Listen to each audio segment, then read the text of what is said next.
Hi, my name is Andy Armacost and I'm the president of the University of North Dakota. I'm also a 30-year Air Force veteran and the father to two daughters who took advantage of dependent benefits for my service as a military member. And today, this video is going to focus on the post 9/11 GI Bill benefits, otherwise known as Chapter 33, and how it applies to dependents.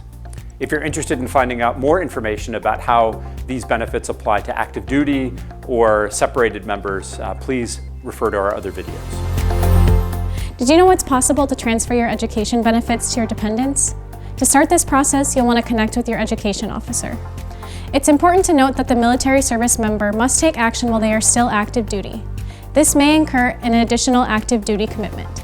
This will allow them to transfer the benefits to their dependents and will still allow them to use the benefits for themselves as well.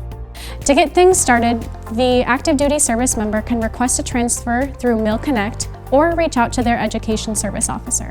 Once the transfer has been received, the dependent can apply for benefits by filling out VA Form 221990 found at va.gov. Upon approval, the dependent will receive a Certificate of Eligibility, also known as a COE. Once they are admitted to their institution of choice, the dependent can provide the COE to the Office of Veteran and Military Affairs at the institution that they are accepted to. The post 9/11 GI Bill can help pay for tuition and general fees, the book stipend, and housing allowance, as long as the classes are in line with the dependent's degree plan.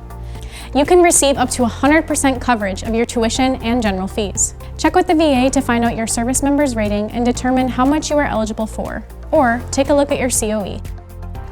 With Chapter 33 benefits, you can get up to 36 months of benefits. The VA distributes benefits down to the day, meaning that depending on the school that you attend, you might be eligible for 9 to 10 semesters worth of benefits, as opposed to the 8 that might come to mind when thinking about the start and stop dates of semesters. This is an important note for service members with multiple dependents, since you can get more benefits than just 4 years for one child, or when an academic program takes a little longer than expected.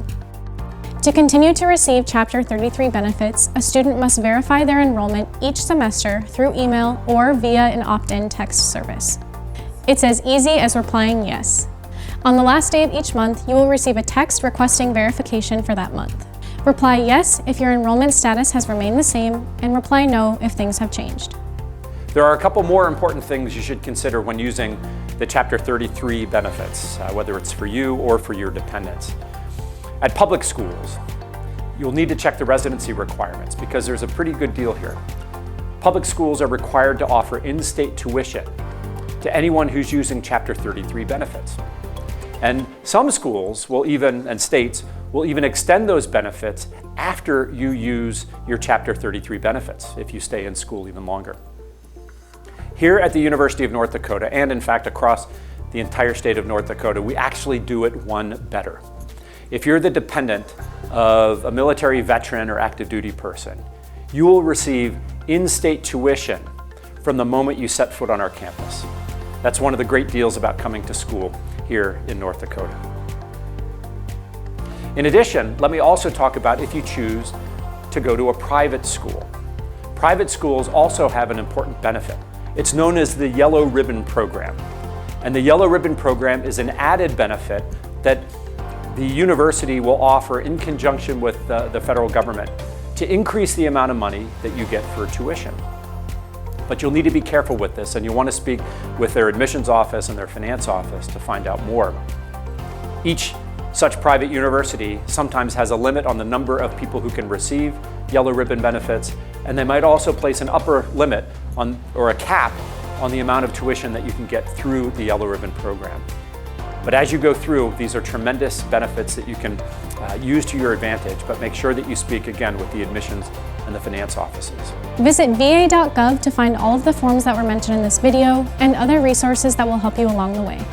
Hopefully this guide has outlined the information needed to get started with your Chapter 33 benefits. Make sure to watch Part 3 of this video series to learn about more benefit options that can help you through your higher education journey.